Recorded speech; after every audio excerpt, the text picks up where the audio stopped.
사랑하는 여러분, 오늘도 이렇게 새벽에 하나님 앞에 나오셔서 감사드립니다. 오늘도 풍성한 하나님의 사랑 앞으로 나아가시는 저와 여러분들이 되셨으면 좋겠습니다. 잠언을 계속 보다 보면 반복해서 등장하는 내용들이 있습니다. 그 중에 많이 등장하는 내용 중에 하나가 바로 오늘 나오는 말에 대한 부분입니다. 오늘 역시도 우리는 말에 대한 부분을 1절부터 확인해 볼 수 있습니다. 지금까지 잠언을 큐티 하시는 분들은 얼마나 말에 대해 이야기가 많이 나왔는지를 보셨을 겁니다. 그렇게 말에 대한 부분을 강조하고 강조해도 그 중요함들을 우리는 보게 되는 거죠. 어쩌면 잠언뿐만 아니라 성경 전체가 말에 대해 굉장히 중요하게 다루고 있다는 것을 우리는 발견할 수 있을 겁니다. 오늘 말씀 시작 1절에서는 유순한 대답은 분노를 쉬게 하여도 과격한 말은 노를 격동한다라고 말하고 있습니다. 유순하다라는 것은 쉽게 말해 부드럽고 섬세하다라는 것을 이야기합니다. 상냥한 말, 부드러운 말은 분노로 과격해진 상대방의 마음을 부드럽게 한다라고 말하죠. 제가 초등부를 섬겼을 때 함께 계셨던 선생님들을 통하여서 나름 많은 것을 배우게 되었습니다.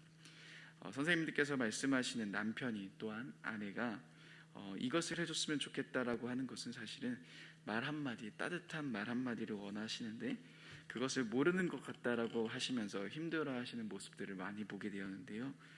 그래서 저는 아내에게 따뜻한 말, 부드러운 말, 섬세한 말을 해주려고 많이 노력했습니다.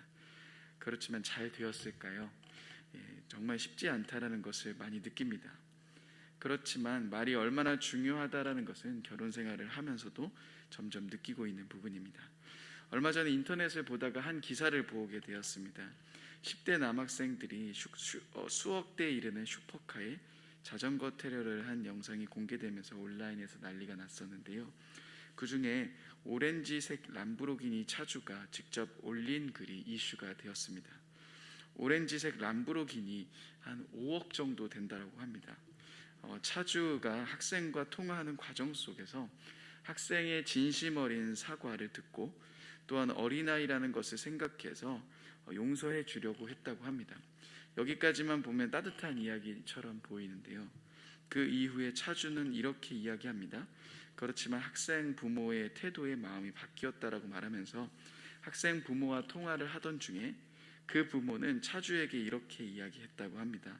어린 놈이 차에 흠집 난 걸로 유난 떤다 하면서 욕설과 자신의 자녀가 했다라는 증거가 있냐 하며 소리 지르는 뻔뻔함으로 용서 없이 전액 배상 청구할 예정이라고 합니다. 대략 해외까지 보내고 또한 렌트 비용 합하면 몇 천만 원 정도가 될 거라고 예상을 합니다. 학생의 말로 인해서 넘어갈 수 있는 문제였지만 또 다른 말로 인해 결국 더 큰 어려움을 마주하게 되는 상황 아닐까 생각이 듭니다. 우리들이 사는 삶 속에서도 우리가 어떤 말을 하느냐는 정말 중요하죠. 그렇지만 우리들의 신앙에서도 말은 중요한 위치를 차지합니다. 누가복음에서 보시면 천사의 방문이 있고 나서 사가랴는 말을 못하게 됩니다. 그리고 누가복음 1장 20절에 보시면 이렇게 말 못하는 이유가 등장합니다. 내가 말 못하는 자가 되어 능히 말을 못하리니 이는 내가 내 말을 믿지 아니함이거니와 때가 이르면 내 말이 이루어진다. 말을 하지 못하게 되었는데 그 이유가 사가랴가 그의 말을 믿지 않았기 때문이라고 말하고 있습니다. 우리들의 말에는 힘이 있죠. 그리고 우리들의 입에서는 원망의 말이 나올 수도 있고 감사의 말, 믿음의 말이 나올 수도 있다라는 겁니다. 그리고 그 말로 인해 우리들의 삶에는 많은 변화들이 생기게 됩니다. 그래서 야고보서 1장 19절에서는 듣는 것은 속히 하고 말하는 것은 더디하라고 이야기를 해줍니다. 또한 야고보서 3장 5절에서는 우리들의 혀가 작은 지체이지만 큰 것을 자랑하도다 말하면서 배를 움직이는 것이 작은 키인 것처럼 우리들의 혀는 매우 작은 지체이지만 우리들의 몸을 또한 우리들의 삶을 움직이게 한다라는 것을 우리는 다시금 기억해야 한다 말해주고 있습니다. 우리는 어떤 말을 하고 있는가 주의해야 합니다. 그리고 어떻게 주의할 수 있는지가 오늘 3절 말씀에 등장합니다. 한번 3절 말씀 같이 한번 읽어보겠습니다. 3절 말씀입니다. 시작. 여호와의 눈은 어디서든지 악인과 선인을 감찰하시느니라. 3절 말씀이 전혀 다른 것을 이야기하고 있는 것처럼 보이지만 또 다른 교훈을 이야기하고 있는 것으로 보이지만 사실 4절 말씀에 말에 대한 이야기가 등장하는 것을 보면 아직 그 말에 대한 교훈은 끝나지 않은 것으로 확인해 볼 수 있습니다. 그런데 그 말을 이야기하다가 갑자기 등장하는 것은 무엇입니까? 여호와의 눈은 악인과 선인을 감찰하신다라는 겁니다. 즉 우리들이 말을 다스릴 수 있는 자세, 바로 하나님이 우리와 언제나 함께 하신다는 사실을 기억하는 데서 출발한다라는 겁니다. 여러분, 우리들의 입에서 원망의 말, 불평의 말, 판단의 말, 저주의 말들이 사실 언제 많이 등장합니까? 어느 정도 신앙생활하며 하나님 앞으로 나아가신 여러분들의 삶에서 이러한 말들이 자주 등장하지는 않을 겁니다. 우리는 최대한 주의하려고 노력하죠. 조심하려고 합니다. 그런데 우리들이 언제 넘어집니까? 우리들의 입에서 언제 원망의 말, 불평의 말, 분노, 판단의 말들이 등장합니까? 우리 주변에 있는 사람들이 우리를 억울하게 하거나 화나게 하거나 용서하지 못한 일들이 일어날 때 우리의 마음은 요동치게 됩니다. 그리고 그러한 상황 속에서 여기까지 차오르는 말들이 있습니다. 하지만 그 상황 속에서 만약 그 말을 하게 될 때 우리는 무엇을 듣게 되는 겁니까? 나의 귀로 과격한 말들을 듣게 됩니다. 나의 귀로 원망의 말을 듣게 됩니다. 어찌 보면 패역한 말을 듣게 되는 겁니다. 그래서 우리는 그 상황 앞에서 그 말을 하지 않는 겁니다. 하지 않을 수 있는 이유, 바로 하나님이 지금 그 상황을 보고 계시고 있기 때문이라는 겁니다. 하나님은 각 사람의 행위대로 갚으시는 분이십니다. 내 손으로, 내 입으로 원수를 갚는 것이 아니라 하나님이 갚으실 것을 바라보며 우리는 다시금 우리들의 입의 말을 거두는 겁니다. 4절 말씀은 이렇게 이야기합니다. 온순한 혀는 곧 생명나무이지만 패역한 혀는 마음을 상하게 한다. 그런데 이 말은 단순히 다른 사람의 마음을 상하게 하는 것으로 말하는 그것뿐만 아닙니다. 결국 우리들의 입에서 감사의 말, 믿음의 말을 통해서 우리는 무엇을 경험합니까? 내가 그 말을 들으며 내 마음이 살아나는 것을 경험합니다. 내 삶 속에서 생명나무를 얻는 것과 같은 기쁨들이 올라오게 됩니다. 하지만 내 입에서 나오는 원망의 말, 환경으로 인해 어쩔 수 없는 불평의 말, 사람들로 인해 판단과 저주의 말을 내가 내뱉기 시작할 때 내 귀로 들리게 되고 그 말로 인해 다른 사람을 상하게 하기 전에 바로 내 마음이 상하게 된다는 겁니다. 그래서 사단은 우리들의 이 부분을 집중적으로 공격하려 합니다. 요즘 청년들과 기도 프로젝트를 진행하고 있는데요, 각자 삶의 자리 속에서 기도하기를 32일째 진행하고 있습니다.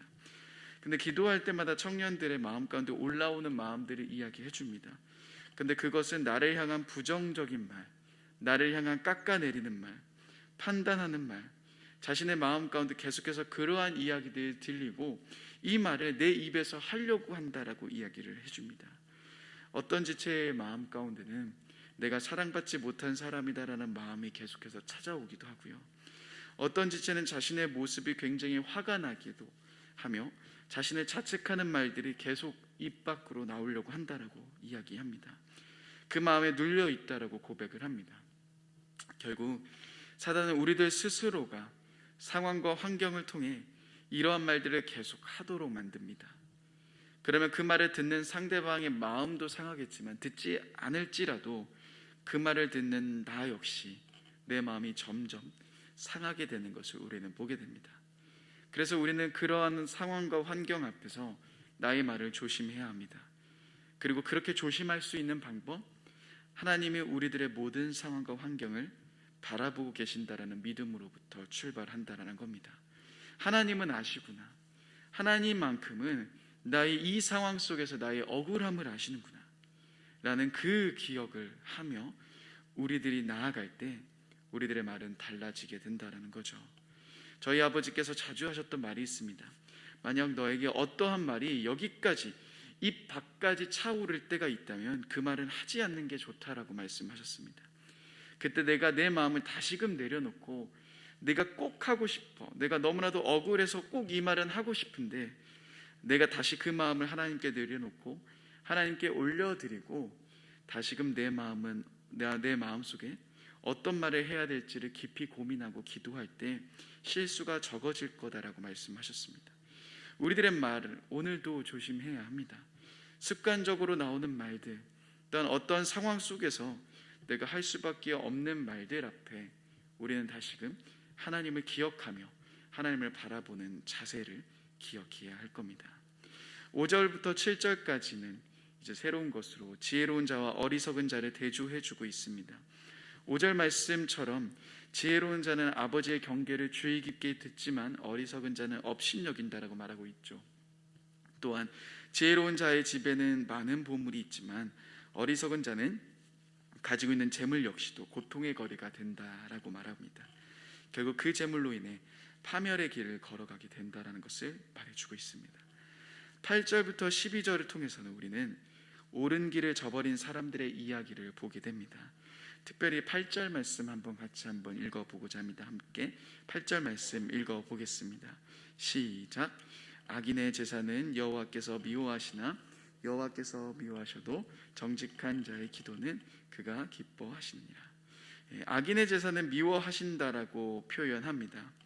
하나님에 대하여 경외하는 마음조차 없이 형식적으로 드리는 제사, 또한 주술적으로 자신의 욕망을 채우기 위해 하나님을 이용하려는 제사는 기뻐하시지 않고 오히려 정직한 자의 기도, 하나님과 온전한 관계를 누리며 그 관계 안으로 나아가는 자의 모습은 기뻐하신다라고 말하고 있습니다. 가끔 우리는 하나님이 나의 삶 가운데 왜 일하지 않으신가에 대한 걱정과 불만에 쌓여 있을 때가 있습니다. 어떤 사람을 보면 그 사람 통하여서 하나님은 너무나도 많은 일들을 진행하시고 많은 일들을 이뤄가시는데 내 삶에서는 하나님 같은 하나님이 맞나 싶을 정도로 너무나도 잠잠하시는 상황 앞에 우리는 당황하기도 하며 원망하는 모습들을 가질 때가 있습니다. 근데 우리는 이 신앙의 여정을 계속 가다 보면서 알게 되는 사실이 하나 있습니다. 하나님은 무언가 일을 잘하는 사람들을 찾고 계시는 것이 아니라 하나님과 함께 걸어갈 수 있는 자들을 선택하신다라는 겁니다. 만약 하나님이 일을 잘하는 사람을 선택하셨다면 예수님의 제자들 중에 상당수는 자격 미달이었을 겁니다. 일하기 좋은 사람은 그만큼의 능력을 갖춰져 있고 실력이 있으며 성품적으로 완벽한 사람이면 좋겠죠. 여러분, 화장품 광고는 당시 최고의 배우들 또는 탑스타들이 한다라고 합니다. 근데 여러분, 만약에 그 화장품 광고에 제가 등장하면 여러분 어떠하실 것 같습니까? 저희 부모님은 좋아하시겠죠. 저희 아내와 저희 아들은 좋아해 줄까 의문입니다. 그런데 아마 많은 곳에서 악플들이 달릴 겁니다. 저처럼 얼굴이 까맣고 피부가 좋지 않은 사람이 어떻게 유명한 사람들이 할 수 있는 그런 광고를 하겠습니까? 아마 저를 써줄 수 있는 회사는 아무도 없겠죠. 그렇지만 하나님은 어떠하십니까? 하나님의 기준, 하나님이 선택하시는 기준은 세상과 다릅니다. 세상은 능력이 있고 일 잘하고 재능이 있는 사람을 찾아가려 하지만 하나님이 찾는 사람들은 어떠한 자들입니까? 바로 하나님과 더 깊은 관계로 나아가기 원하는 자들입니다. 그래서 우리들의 삶 속에서도 하나님이 가장 중요하게 생각하시는 것은 바로 우리가 하나님과 더 깊은 관계 안으로 들어가는 겁니다. 오늘 말씀 8절처럼 하나님의 형식적인 제사, 내 욕망과 욕심을 이루기 위해 하나님을 이용하는 제사가 아닌 하나님과 진실한 관계 안에서, 하나님과의 더 깊은 관계 안에서 들어가는 자들의 그 고백들, 그 기도들을 찾고 계신다라는 겁니다. 자, 그렇다면 우리는 13절에 또 다른 이야기를 마주하게 됩니다. 바로 그것은 마음에 대한 부분입니다. 특별히 이 마음 13절 말씀 같이 한번 읽어보고자 합니다. 13절 말씀 같이 읽어보겠습니다. 시작. 마음의 즐거움은 얼굴을 빛나게 하여도 마음의 근심은 심령을 상하게 하느니라.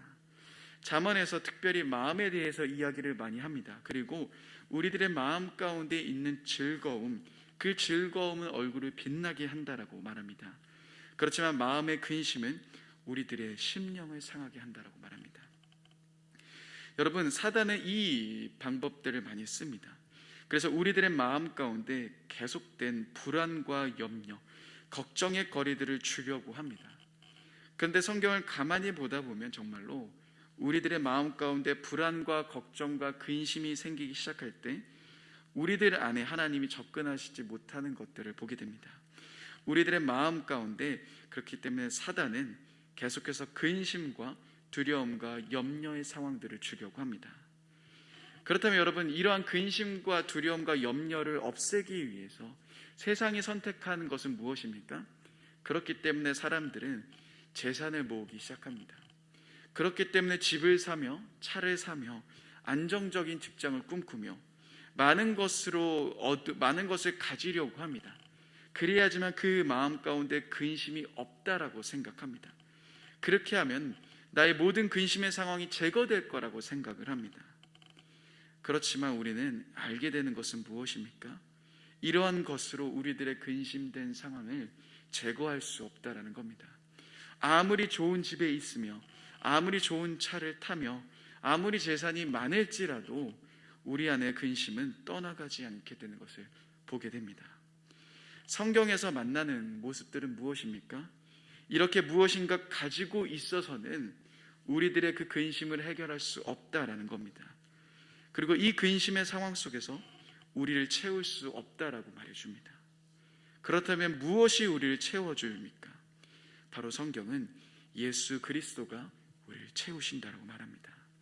우리 안에 예수 그리스도로 채우기 시작할 때 우리가 집이나 차나 재산이나 안정적인 것이 아닌 우리 안에 예수 그리스도를 채우기 시작할 때 우리들의 그 상황 속에, 근심이 많을 수밖에 없는 그 상황 속에, 두려움이 많은 그 상황 속에서 우리는 그 상황을 뛰어넘을 수 있게 됩니다.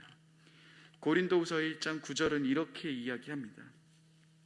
우리는 우리 자신이 사형 선고를 받은 줄 알았으니 이는 우리로 자기를 의지하지 말고 죽은 자를 살리신 하나님만 의지하게 하심이라.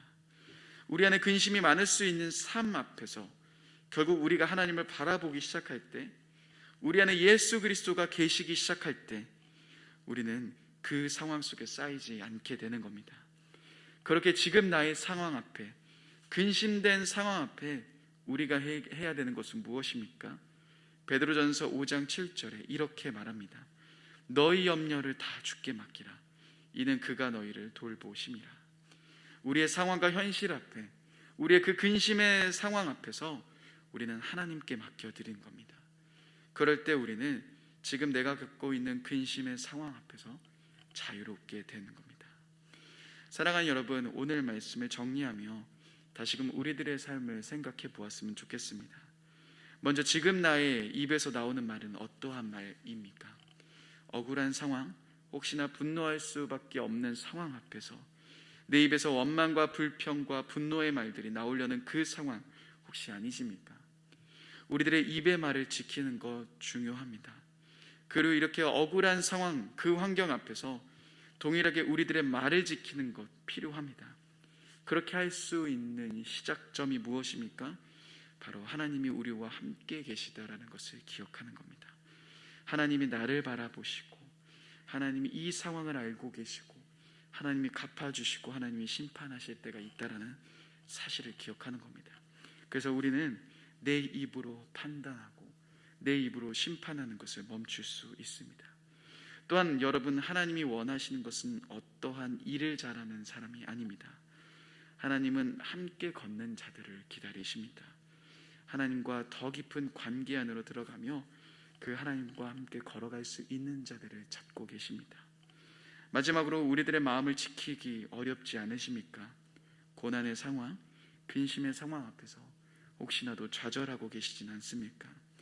우리들의 모든 두려움, 근심, 염려의 상황 앞에서 우리가 해야 될 것은 무엇입니까? 세상이 말하고 세상이 따르는 것을 붙잡고 그것으로 채우려고 하는 삶이 아닌 예수 그리스도를 붙잡는 삶, 예수님으로 채우는 삶을 우리는 걸어가야 할 것입니다. 오늘 하루도 이러한 삶을 기억하며 다시금 내 삶의 모습들, 방향들을 하나님께 맞추며 걸어가시는 저와 여러분들이 되셨으면 좋겠습니다.